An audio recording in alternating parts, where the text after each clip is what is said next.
ধারাবাহিকে আজকের পর্বে আমরা দেখতে পারবো শ্যামলী বাড়িতে এসে সবাইকে বলতে লাগলো, আমাদেরকে এখনই স্যারের প্লেটে যেতে হবে। এই কথা শুনে সূর্য বলতে লাগলো, খবরদার কেউ যাবে না।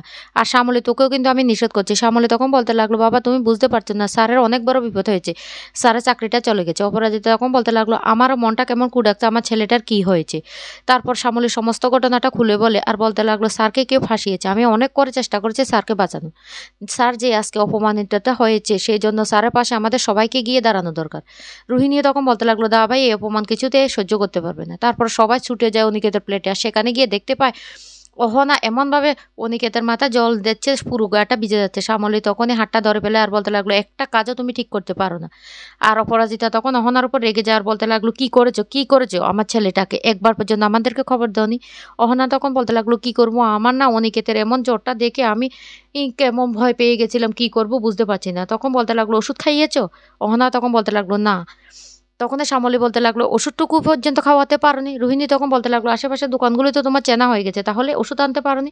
অপরাজিতা তখন রেগে যায় আর বলতে লাগলো, যাও এক্ষুনি গিয়ে ওষুধটা নিয়ে আসো। আর না ওষুধ আনতে গেলে শ্যামলী বলতে লাগলো, ম্যাডাম এই অপদার্থটার কাছে স্যারকে রেখে গেলে স্যার আর বাঁচবে না, স্যারের অবস্থা খারাপ করে দেবে, আমাদেরকে এক্ষুনি স্যারকে এখান থেকে নিয়ে যেতে হবে।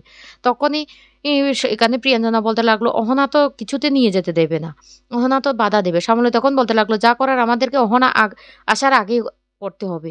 অপরাজিত তখন বলতে লাগলো, ঠিক কথা বলেছে, আমাদের ছেলেকে আমি এখান থেকে নিয়েই যাব। এই কথা বলে অহনা আসার আগে সবাই মিলে অনিকেতকে জোড়াবাড়িতে ফিরিয়ে নিয়ে আসে। আর এদিকে অহনা প্লেটে এসে দেখে অনিকেত নাই।